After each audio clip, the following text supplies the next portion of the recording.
Nós estamos fazendo o estudo da Epístola de Paulo aos Gálatas e hoje nós chegamos no capítulo 5, verso 19, onde o apóstolo Paulo faz aquela lista das obras da carne e do fruto do Espírito. Então, Gálatas 5, de 19 a 21. Diz assim o texto: porque as obras da carne são manifestas, as quais são adultério, prostituição, impureza, lascívia, idolatria, feitiçaria, inimizades, porfias, emulações, iras, pelejas, dissensões, heresias, invejas, homicídios, bebedices, glutonarias e coisas semelhantes a estas, acerca das quais vos declaro, como já antes vos disse, que os que cometem tais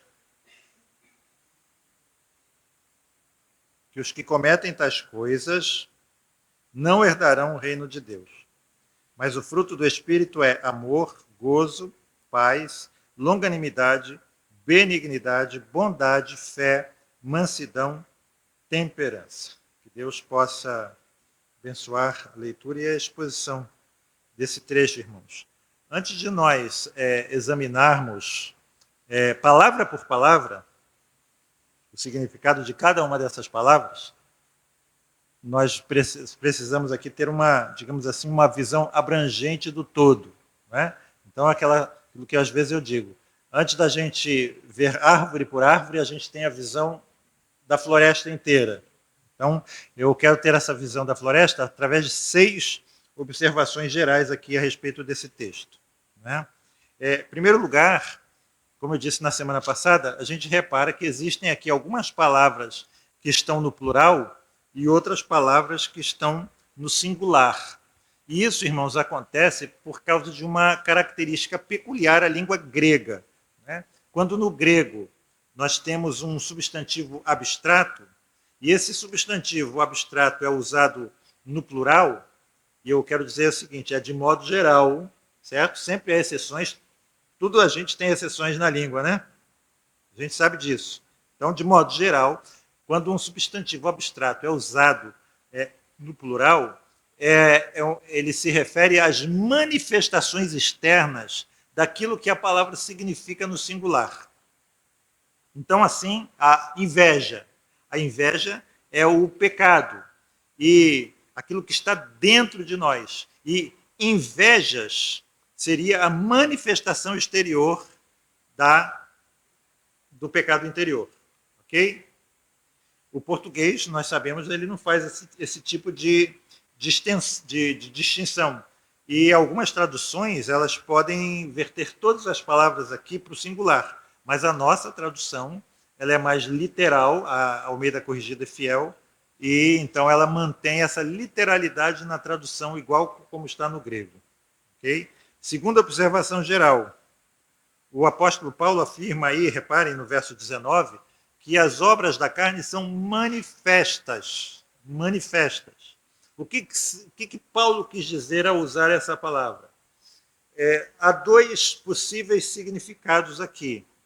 Todos esses 2 significados são válidos dentro do contexto daquilo que Paulo escreveu.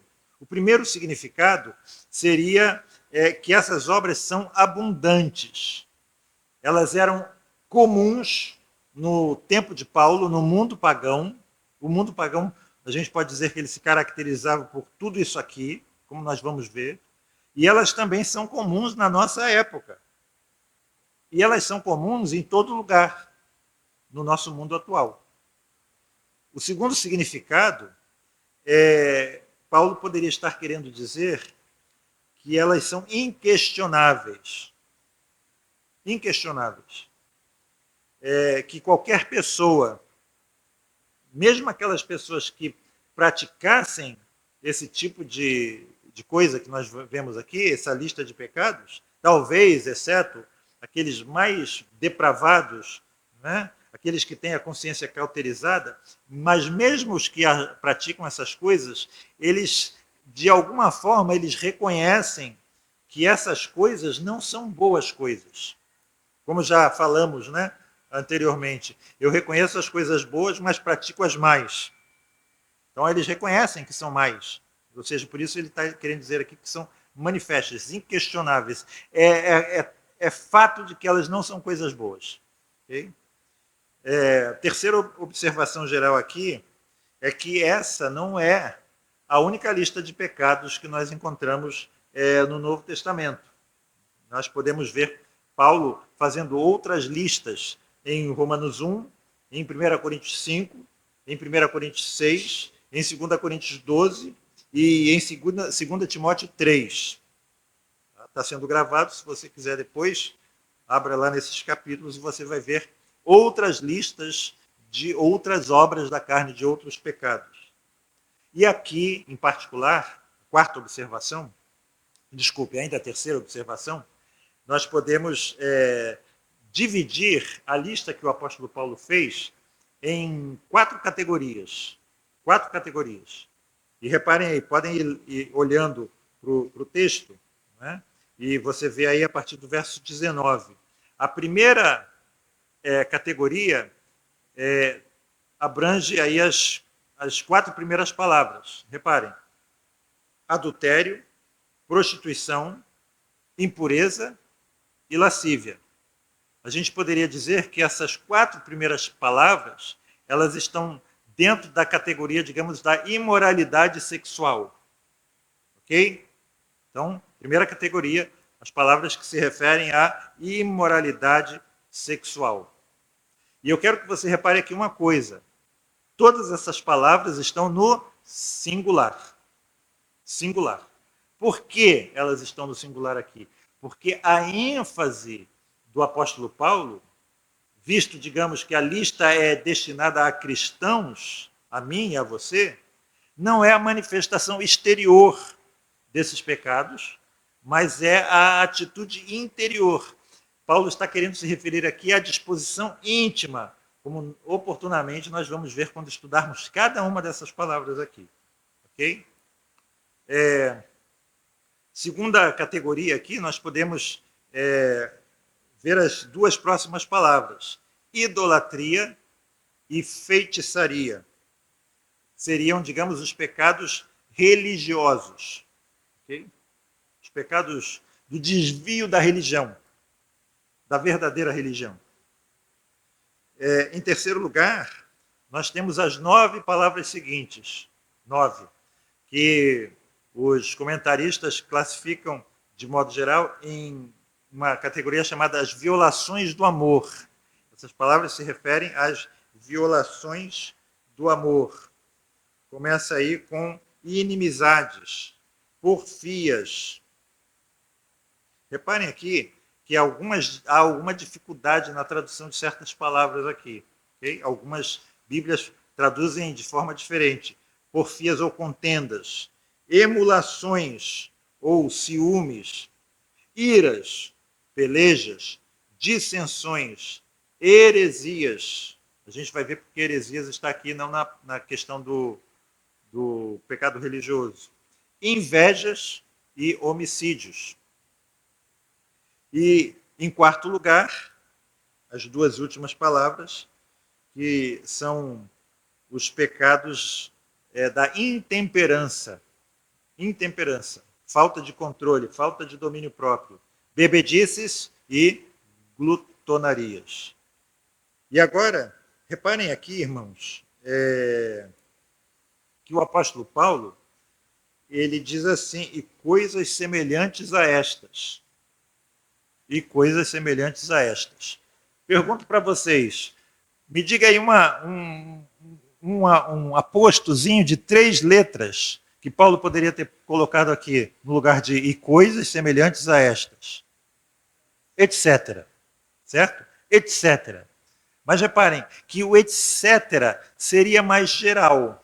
Quando o apóstolo Paulo diz e coisas semelhantes a estas, o que ele está querendo dizer é que, olha, eu não estou pretendendo aqui fazer uma lista exaustiva de todas as obras da carne. Eu estou listando somente algumas, eu selecionei aqui algumas. Existem outras, mas essas outras, elas são semelhantes a estas que eu acabei de listar. A gente não poderia dizer aqui, por exemplo, que o apóstolo Paulo diria: as obras da carne são idolatria, feitiçaria, inimizade, gozo, paz, alegria, benignidade. Entenderam isso? Por quê? Porque a natureza é diferente. São duas coisas estanques, não se misturam como nós já vimos. Não é? Muito bem. Quarto lugar. Reparem aqui na observação do verso 21b, a segunda parte do verso 21. Né? Acerca das quais vos declaro, como já antes vos disse, que os que cometem tais coisas não herdarão o reino de Deus.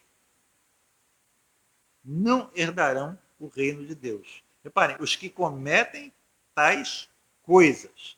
O que o apóstolo Paulo quer dizer com essa expressão, os que cometem tais coisas? Ele está se referindo àquelas pessoas que vivem habitualmente fazendo isso, que tem como estilo de vida, que tem como padrão de conduta, que tem como a forma como as outras pessoas reconhecem o caráter dessa pessoa, ela é assim. É dessa forma que ela se conduz. É dessa forma que é o comportamento habitual dela. Existem muitas pessoas que às vezes podem estar na igreja, como nós lemos no Catecismo de Heidelberg, que existem pessoas que estão na igreja, mas que não pertencem à igreja, que não vão levar essas palavras do apóstolo Paulo aqui a sério, não vão refletir seriamente dessas palavras e pensam que podem viver de tal forma, né, num estilo de vida pecaminoso, sem que no final do caminho tenham que pagar o preço do caminho.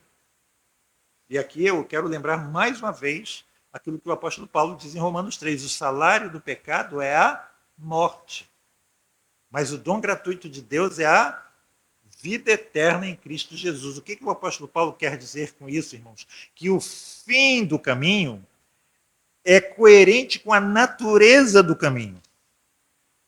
Não espere semear ventos e colher bonança no final. Se você semear vento, você vai colher tempestade. Não espere semear uma má semente e no final você colher um fruto doce. Por outro lado, se você semear uma boa semente, você vai colher um bom fruto. É isso que o apóstolo Paulo está dizendo, que o final do caminho que nós levamos é coerente com o caminho que nós trilhamos. Quem trilha o caminho largo, ele vai levar à perdição, e quem trilha o caminho estreito leva à salvação. É como uma vez o nosso irmão Petrocelli falou, né, a respeito da apostasia da igreja na Nova Zelândia. Agora chegou a hora de pagar a fatura.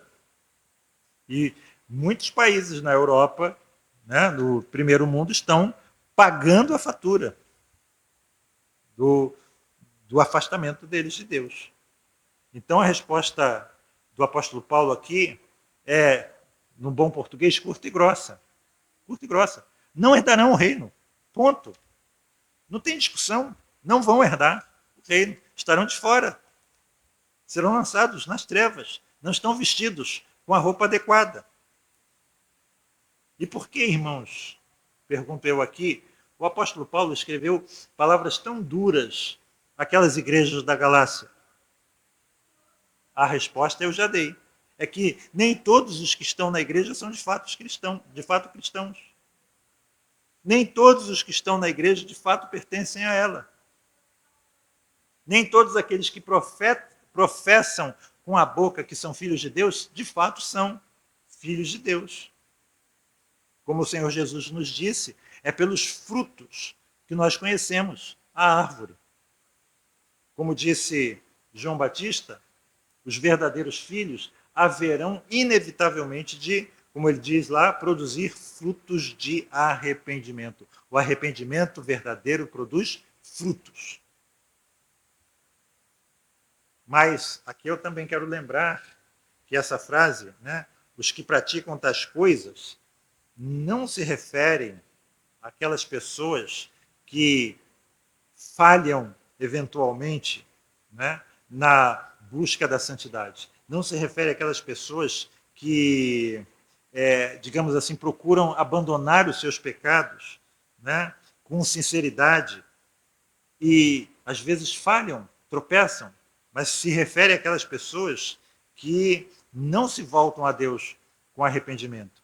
Aquelas pessoas que não pensam em que estão erradas, que não acham que precisam de ser perdoadas, que acham que sempre estão certas. Não tem nenhum problema com elas. Autoindulgentes como o fariseu, como disse Jesus, que orava de si para si no templo, que achava que estava tudo bem com ele. Não conseguia entender, né, que não estava, como a igreja de Laodiceia. Então, uma das características, como a gente às vezes diz aqui, de uma pessoa cega, é que ela pensa que está enxergando tudo muito bem. Né? Agora, eu queria que você, em quinto lugar, das 6 observações, observasse aqui essa palavra fruto, no verso 22. O fruto do Espírito. Reparem a mudança de obras no plural para fruto no singular. Essa mudança aqui, ela não é eventual. O Espírito Santo escolhe bem as palavras. E o que o Espírito Santo quer nos ensinar aqui é que nós não podemos abrigar dentro de nós a ideia de que nós, de nós mesmos, podemos produzir qualquer dessas palavras aqui, ou qualquer realidade que essas palavras contêm. Ok? Nós não podemos. Está fora do nosso alcance. É aquela pergunta: a vida cristã é fácil ou difícil de ser vivida? É impossível de ser vivida. É impossível de ser vivida. Né? Mas aqui, os mais velhos já sabem, vamos recordar, eu quero advertir os irmãos contra dois extremos antibíblicos com relação a essa questão. Eu disse aqui, nós não podemos produzir. E aí, o que nós temos aqui em termos de abordagem desse tema? Um é que é o quietismo, lembram? O quietismo é o ensino que diz que o cristão ele precisa ser passivo, quieto, da onde vem a palavra quietismo, nesse processo de santificação da sua vida e deixar Deus fazer tudo. Tem um hino que às vezes as pessoas cantam: quando tudo perante o Senhor estiver e todo o teu ser ele controlar, só então has de ver que o Senhor tem poder. Ou seja, aquiete-se, coloque sua vida no altar e quando tudo estiver diante dele no altar, ele vai fazer tudo. Quietismo, certo? E aí, o cristão, então, não deve fazer qualquer tipo de esforço nesse processo de crescimento espiritual. Porque eles dizem qualquer esforço humano apenas vai impedir o agir de Deus na sua vida, né? E você precisa operar, ou, digamos assim, deixar que o Espírito Santo opere dentro de você pela fé. Certo? Então, há frases que normalmente são ditas pelos quietistas. O cristão deve apenas render-se ao Espírito Santo. Ele precisa morrer para o eu. Ele precisa colocar a vida no altar. Há um aspecto em que tudo isso é verdade. Né? Mas o que aconteceu ao longo da história? Né? Na sua forma, digamos assim, extremada, o quietismo ele passou a se tornar uma espécie de passivismo. Não é pacifismo, não, é passivismo, em que Deus se torna totalmente responsável pelo comportamento do cristão e nós não devemos exercer qualquer tipo de esforço pessoal na busca pela vida santa. Okay? Agora, o outro ensino falso a respeito disso é o oposto do quietismo.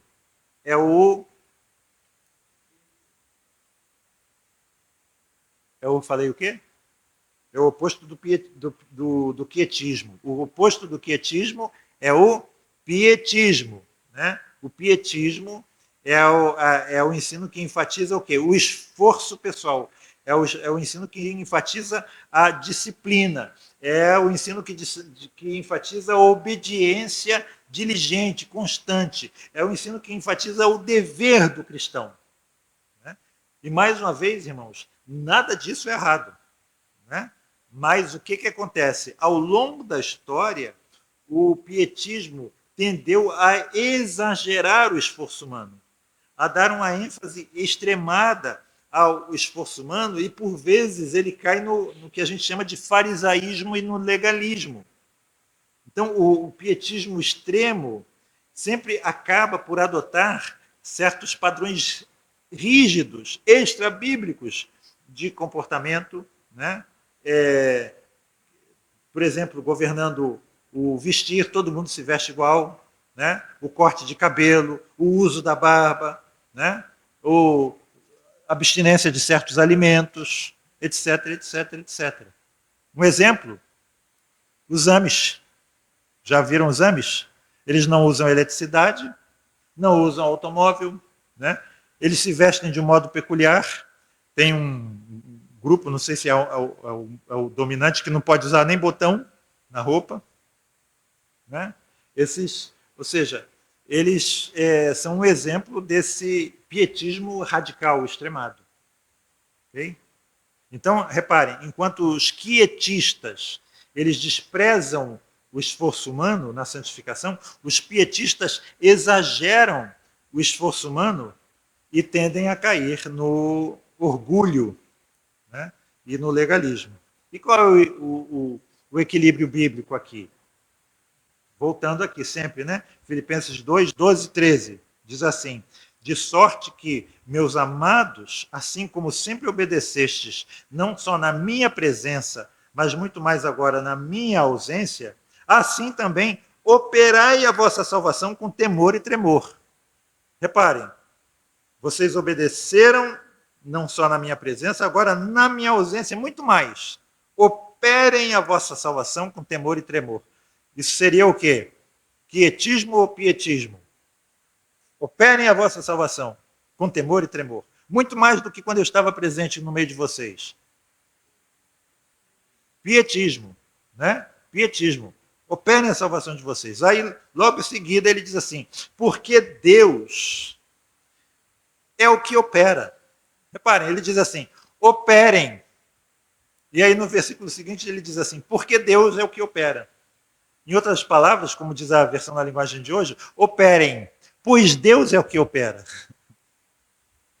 Em vós, tanto querer como efetuar, segundo a sua boa vontade. Então, reparem, no verso 12, o apóstolo Paulo fala como um pietista, e no verso 13, o apóstolo Paulo fala como um quietista. No verso 12, o apóstolo Paulo mostra nós agindo, e no verso 13, o apóstolo Paulo mostra Deus agindo. E reparem uma coisa importante aqui, meus irmãos. O apóstolo Paulo, ele não procurou explicar como essas duas coisas são possíveis ao mesmo tempo.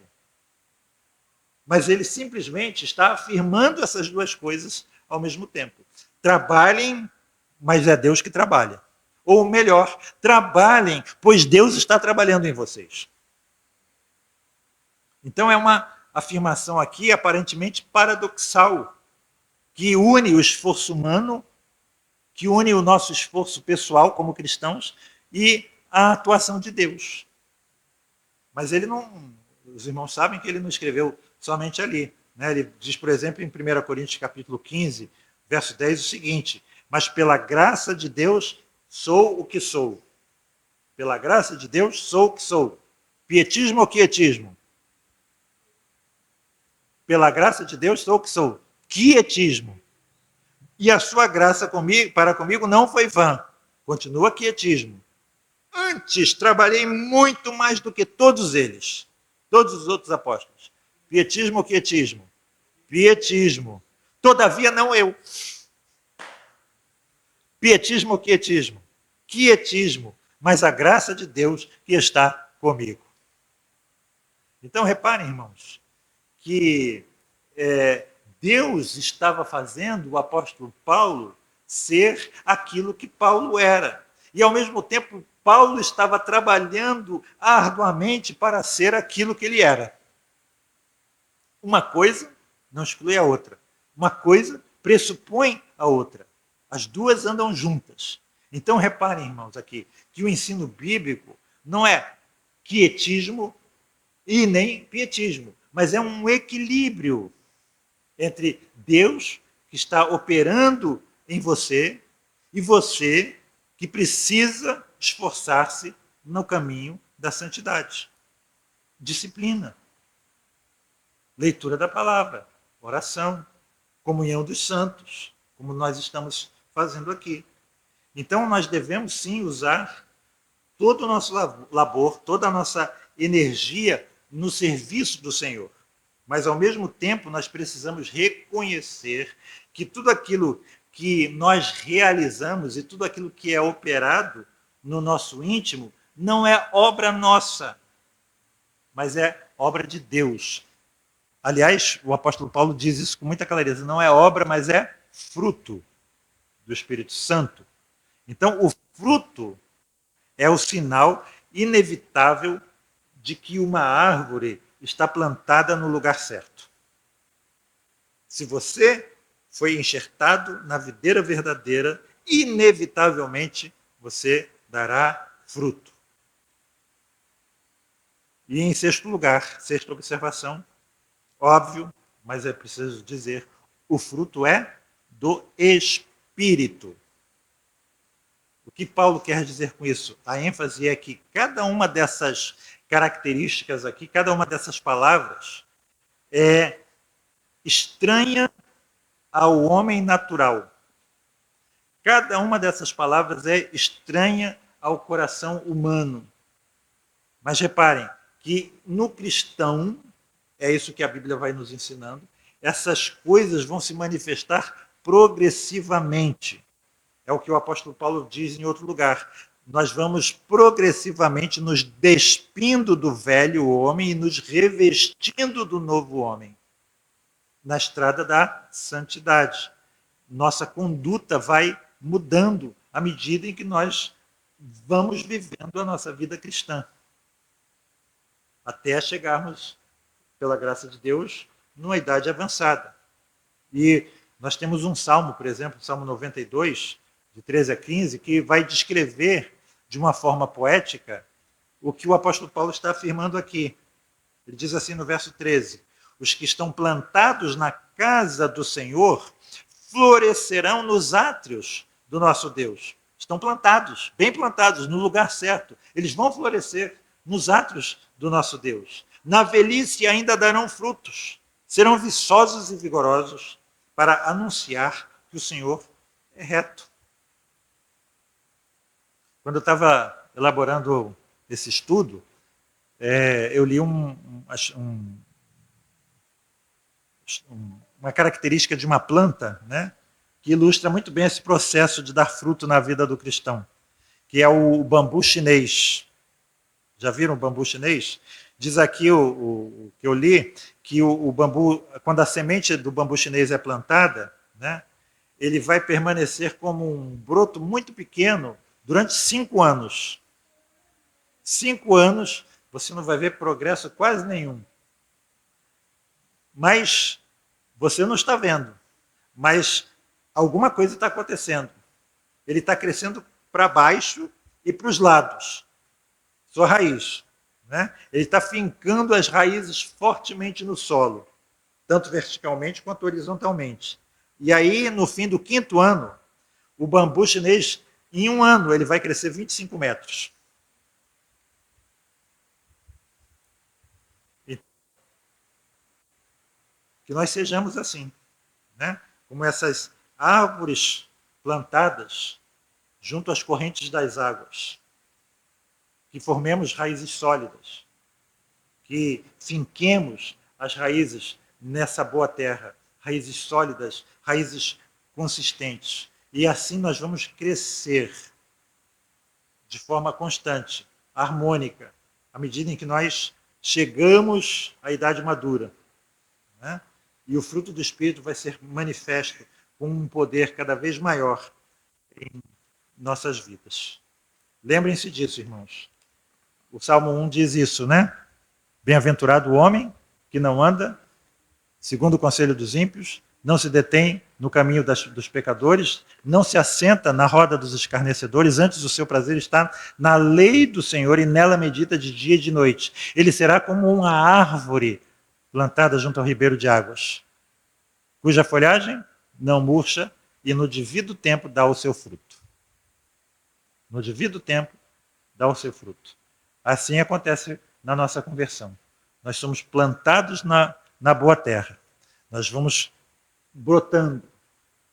E vem a folha verde, vem a flor, vem o frutinho, depois ele vai amadurecendo e vai se tornando um bom fruto. É um processo.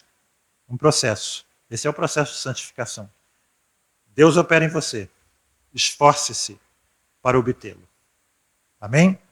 Deus nos abençoe. Amanhã, semana que vem, quinta-feira que vem, nós vamos começar a estudar aqui palavra por palavra, tanto das obras da carne quanto do fruto do Espírito. Vamos ficar de pé, vamos ter uma palavra de oração e após nós vamos cantar o nosso hino trinitário. Vou pedir ao Breno que faça essa oração final.